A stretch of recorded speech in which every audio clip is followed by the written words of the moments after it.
Dobro vam večer. Kao što ste čuli, iako je ljeto pred vratima i trebalo bi kontrolirati prehranu, mi smo se u sklopu sajma hrane i vina primili kuhače Sindirom Vladić iz Kolonije i isprobali njezine specijalitete. Je li s kuhačom vješta kao s mikrofonom, te kakve to delicije izlaze iz njezine kuhinje, vesela pjevačica otkrila nam je kao i uvijek uz mnogo smijeha.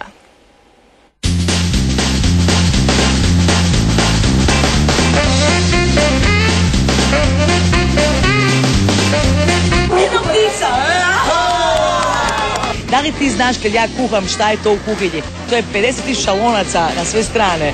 A ja kao poznata djevica u horoskopu koja mora to sve ulickati prije nego serviram hranu, to ti je već ono, gle, pacijentica. Gdje? Još jedan pali, a? Evo je, majstor.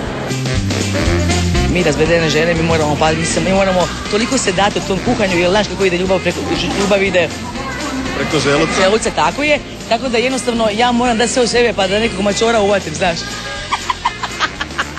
Pazi, mesina uvijek igra, ono, to je jedan steak dobar, to je dobitna kombinacija za frajera. Dobitna. Mazali smo ih pekmezom od šljiva i stavili su bibera. Evo Dorijan će probati, aj Dorijan. Ja znam da će reći na mene na ljudi. Dorijane, nemoj! Ma daj! Nije tako loš. Baš nije loš. Evo manje, da mi izvolite.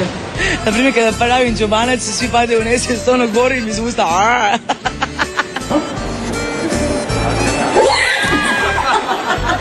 Kao prava Slavonka, reci nam kako se radi zaprška. Čekaj da.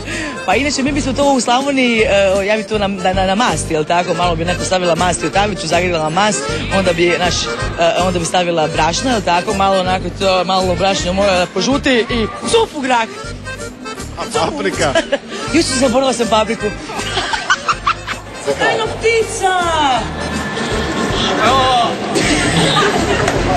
Joj, da mi je kuhar u životu, sve bi mu dala.